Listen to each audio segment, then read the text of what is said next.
Welcome to Hannah's Heart. So Hannah, she's just one of the women who did struggle with infertility in the Bible. No matter who we are, we can be inspired by the fact that Hannah took her pain to God and God heard her and was with her. So when she was praying at the temple, she had been weeping and not eating, and her lips were moving, but her eyes were closed, and the priest was like, "Hey, why are you drunk at the temple?" It can become an obsession when you want a child so deeply. And desiring that baby and to be a mama. Every holiday, every Mother's Day. This is not a show that's going to promise you a certain outcome, but this is a show that says, however God answers your cry, we know that He's enough.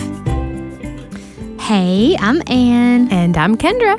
And thank you for listening to Hannah's Heart today. You can find us on all the platforms. All of the places. Well, we're Facebook, Instagram, YouTube. We would love to hear from you. You can also email us at hannahsheart at afa.net. We love hearing from our listeners and forming a community. That's right. That's right. So today, in my opinion, she's a very special guest. She's one of my dear friends. We've known each other for a while now. That song, it talks about old friends, that you can't make old friends, but I'm like, I feel like she's an old friend by now. She's one of those. So anyway, I have on one of my good friends, Emilee, today on the show. Can you say hey? Hey, thank you for letting me come. We've talked about doing the show for a while now, and I haven't gotten you on here, but today I finally talked her into coming on. So I'm excited that you're here. Well, thanks for having me. I think we need to schedule these like once a month so that we can have like conversations. Time to see each other. Yeah, that's what I emailed her. I was like, maybe we'll have some adult conversation without like, hey, come here, child. So anyway, I'm excited. I was excited for you and Kendra to get to meet too, and for you to meet Mark, our great producer in the back. Yep. So Emilee, we met. I was trying to remember what year it was. It's been a while ago now. Maybe like 7 years. Maybe 7 or 8 years. 7 or 8 years ago, yeah. We worked at the same place, and we became good friends then. And then our hubbies met, and they became good friends, and we've stuck around ever since. So that's been fun, getting to live life together. We've gone through lots of good times, and then there's been some very hard times in there too. But it's been neat how the Lord has used, I feel like, your friendship to grow my relationship with Christ, and then you've brought out a lot of good things about me too, I feel like. And then same. some things I've needed to be challenged on too. So, but tell us about your hubby and about your girlies real quick. Okay. So I'm married to Brandon, and we have 3 sweet little girls, house full of girls and emotions and all the things. All of the feels. Yes. And we just sold our house in the past year, and we moved back to my hometown, to Manatee, and we are in the middle of remodeling my grandparents' Mississippi, house. for those that don't know. Yes, Manatee, Mississippi. It's Very a special small town. place. You can hear the accent. Yes. Yes. It has what? Does it have 2 red lights? No red lights. No red lights. Zero red lights.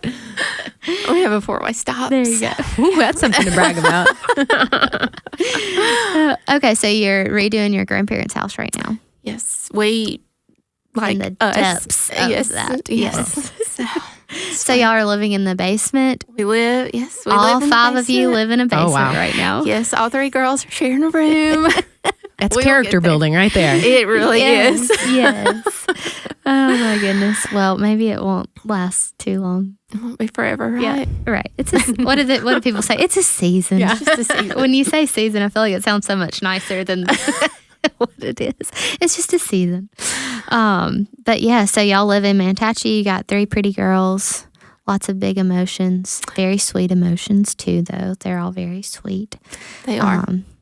So anyway, but yeah, so why you are on the show today is a little different than why women are normally on this show. A lot of times women come on here talking about infertility and that they've had trouble getting pregnant, and that's not necessarily part of your story, but you have had some disappointment growing your family in the very beginning. So if you don't mind, if we could just get into that, because I think that is when I first met you. Y'all were, I think so. In the beginning stages of the adoption process. Yeah, I think so. So just to start off and to be completely honest, I have not thought about this for quite a while. I kind of push it back to the back of my brain just because it is a tender topic. And in the middle of it, we were, well, I'll get to that, but it's kind of been busy since then. And so I haven't fully processed it. So I told Ann I'm very thankful that I'm on the show because it has given me a chance to kind of think through emotions and just the process of it all. But before Brandon and I were ever married, I worked at an orphanage in Honduras and for several summers, and Brandon took multiple trips to orphanages in Peru and China. And so we both had a heart for overseas, for babies over there without mamas and daddies. Yeah. And so whenever we got married, we both knew that we wanted children, and we both had a heart for these babies. And we were talking with friends, and they were about to be in the adoption process. And just some of the things that they were saying, that they were having trouble conceiving. And so the sheet of paper was just things that they needed to acknowledge. And one of those was, I acknowledge that adopting this baby is a second choice. Like, this is not my first plan. This is not what I had planned. And I felt that for my friends. I knew that was, they would have loved to have had a baby themselves. Right. But at the same time, there was a part of me that was like, oh, this baby is a second choice. And so I told Brandon, I said, I would want our baby to be the first choice. So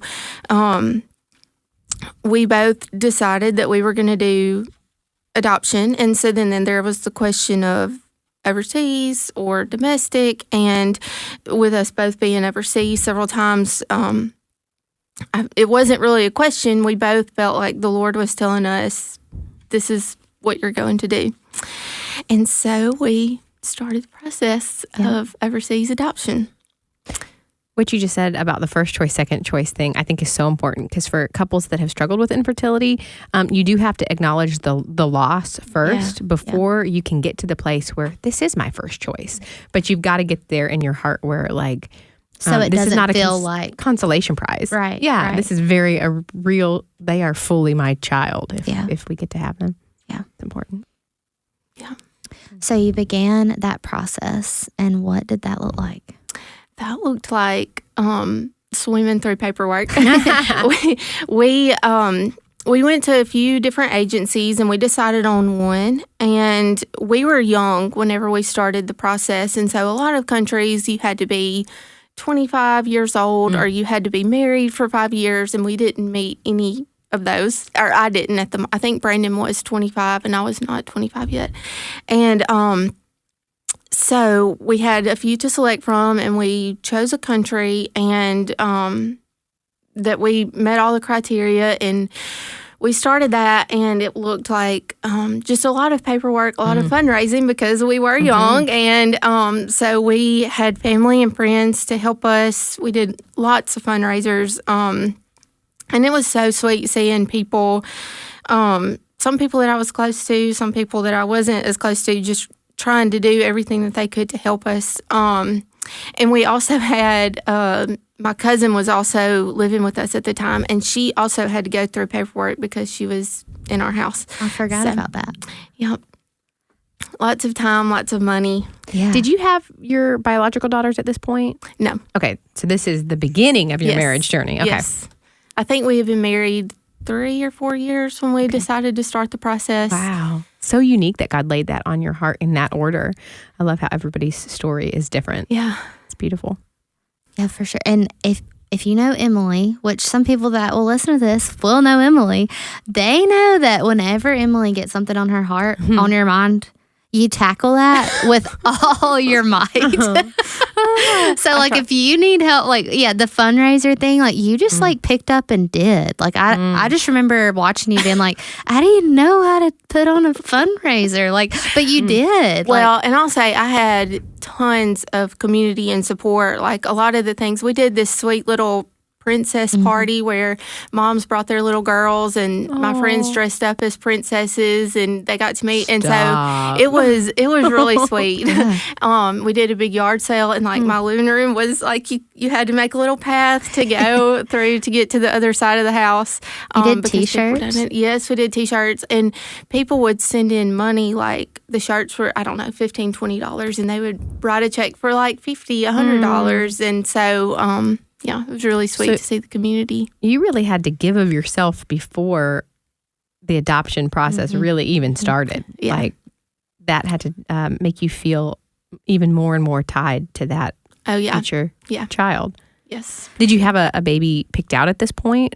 No, we didn't. We were, so kind of how the process went of it falling through.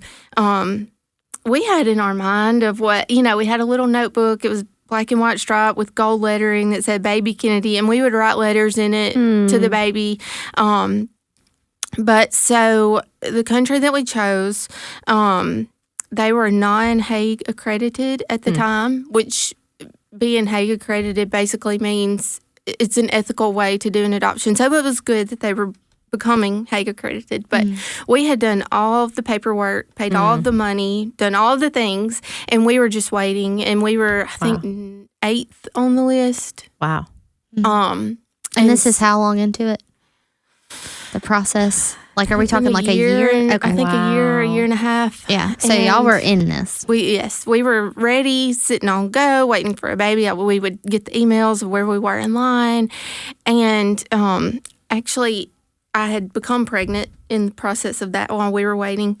And so we were like, oh, we get a baby here and a baby there. We were excited. And I remember, I feel like my whole life is remodeling a house. And so when I was pregnant with my oldest, whenever I found out, we were remodeling our house and we were working on the bedroom. So we had the bed in the living room. And I remember taking a nap, being very pregnant, and waking up and seeing the email that, so what had happened was the country was becoming Hague accredited. And so they were changing their whole process of what they were doing. And so we could still be in line, but we had to go all the way back. And so we had to pay everything that we had already paid, and we lost about $20,000. No. And What? and so and where did that money go? Yeah, so it was so they have a dossier that it's basically all of our information, and they had to translate it, and that cost all the money, and writing and the home studies cost the money. And so basically all the money that we had spent, poof. It was gone. What? And so we could go back and we could do it again, but that was not promised. And so, and at this point, you're probably not feeling a whole lot of partnership and trust with this no, organization. Yeah, and about to have a baby and all the things. And so it was just we prayed. Wow. We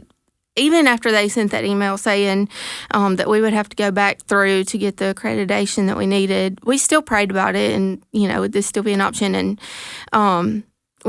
neither of us felt that it was that we needed to pause there. So, what did you kind of like? Conversations did you have with God after you got that email? Like, what did your... I was sad. I cried.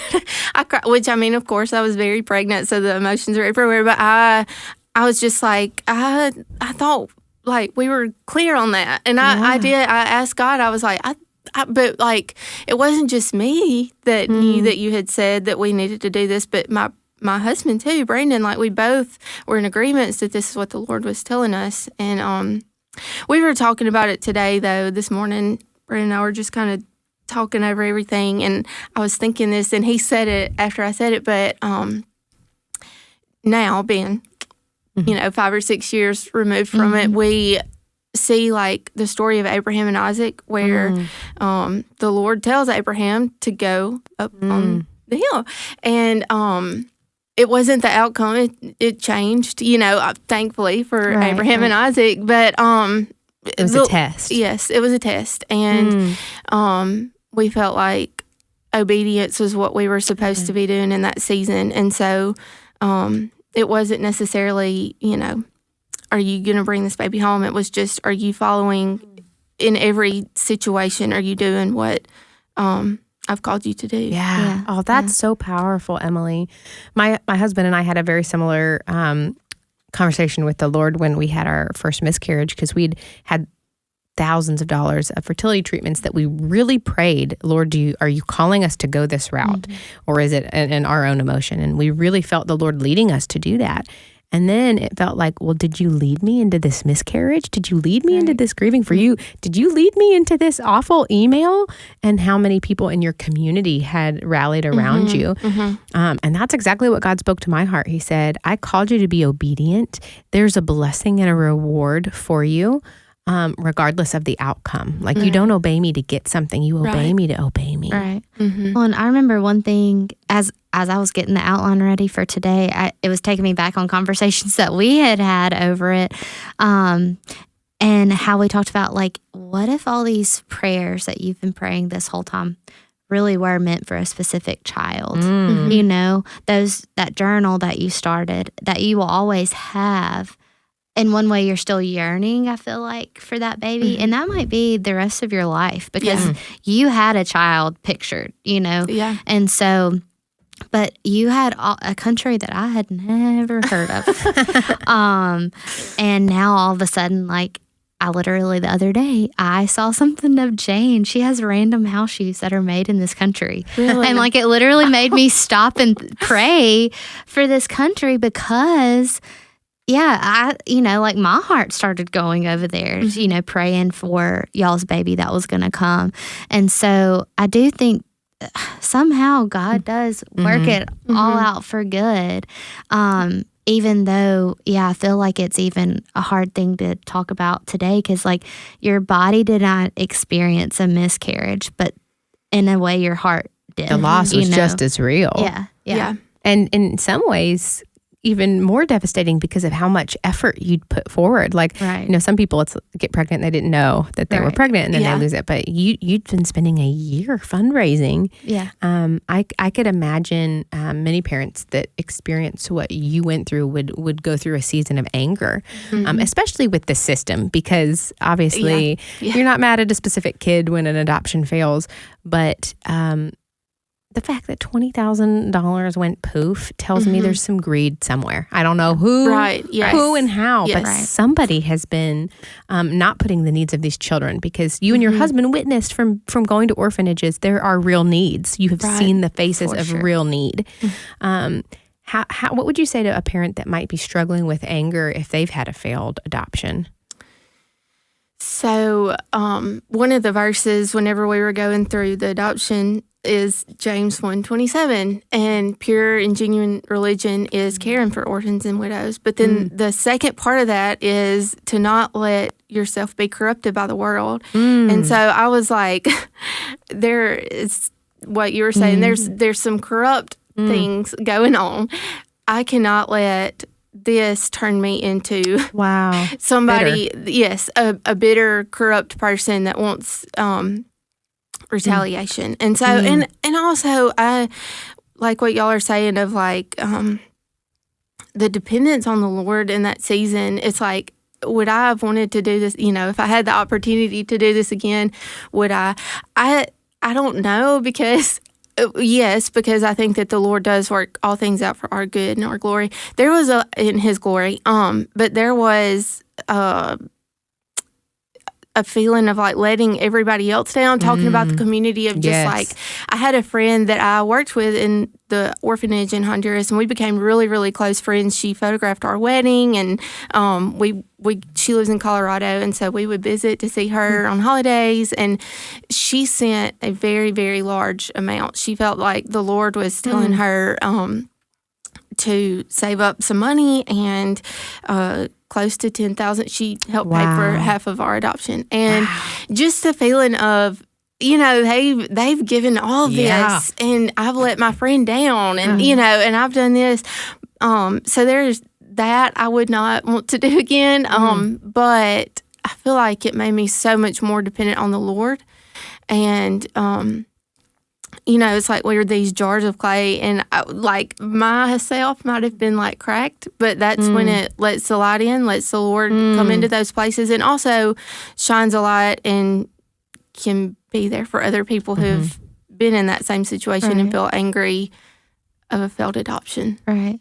What would you say to someone who is now contemplating, like, I've now heard this scary story. I don't know if I want to do it anymore. I thought I felt called to adopt, but... Or how can you avoid Yeah. that kind of a situation? I think they're not all like, not every adoption is an adoption that's fallen through. I think there are some very, very good stories of people who adopt internationally and domestically. And we have some friends right now that are about to get their they're about to get their baby. She's actually been on the show before. Oh, yes. Jessica. Oh my goodness. We need to follow up with her. Yes. And so I like there is good from that. And if the Lord is calling you to something, go, like, do it, after we decided that this was not what we had planned, you get feedback from everybody. And sometimes it's things that are good to hear. And then sometimes it's like, probably could have said that a little different. But everybody has an opinion. Yes. For you. And so you get, and I remember after we decided, I was in a Facebook group from people who had adopted from this place, and I got a message from one lady, and she was like, don't give up, the kids over there need you. And then I got messages from other people saying, we have kids here that need help. And rip your heart out. Yeah. And so it's just like you have all of these different things telling you, but you have to stick to what, the Lord has said. That's a good thing to be reminded too, because just because there is a need doesn't always mean that God's calling you to meet it right now in this season of your life. That's where it really takes discernment of the Holy Spirit to know in each situation to not be overcome by emotion, because the need in the whole world is great. Otherwise, we'd all have 11 kids. Right. Yes. Wow. So going forth, or actually looking back, do you feel like you were able to take good from that situation now that you can look back, either your parenting today as you're a mama to these babies that you didn't have to adopt? Do you feel like that impacts you at all today? Yeah, I do. It definitely, like I said, grew my relationship with the Lord and with Brandon too. And also, it led me to foster care here, which grew, I feel like, our relationship. For sure. Because long story short there, she had 2 children through foster care in her home. And then my husband and I, got very close to them. They leave the system, then come back into the system, and then they come to our home. The same children. Wow. Okay. And so twice now. So we've become family, I feel like, through them. So yeah. And even with their mom now, it's a great situation now. But I feel like y'all have a very close relationship in a different way, and then we do. So, yeah. So did you feel called to do fostering to adopt, or like fostering just to, like, however long the Lord brings children into your home? That was it. We had originally, thought foster to adopt, and then it kind of turned into whatever. Yeah, we'll just have. So we had Nolly Mae. She was probably a year, not quite a year. I was pregnant with Ruby. Yep. So in between my older 2 girls is when we decided to do foster care. And at first we thought foster to adopt, and then we talked to some friends that were fostering. They were like, don't really go into it with that mindset. Right. One friend of mine was like, it's literally no such thing as foster to adopt. Like, don't let people fool you. Right, because most situations the plan is for reunification. Right. And that's another system that another show entirely. just the idea of we live in a fallen, broken world, and there's some amazing people in the fostering system. There's some amazing social workers who are fighting for the needs of these kids. But I think all of us could agree there's a huge need for reform. Yeah, a huge need in people to stand up and do something about it. Yeah, for the actual needs of the kid. Yeah. I'm just reminded of Genesis and the fall of man. But even in the midst of our fallen, broken world, God sent his son, Jesus. That's right. And praise God for Christians who will fight for the needs of children despite the corruption that exists. Yeah, for sure. Emilee, thank you so much for coming on the show. Thank you for having me. I enjoyed getting to talk to you. And we weren't even interrupted by kids. It was nice. Thank y'all. Thank you guys for listening to Hannah's Heart again. Like we've already said, you can find us on all kinds of platforms, and we hope to have you back next week.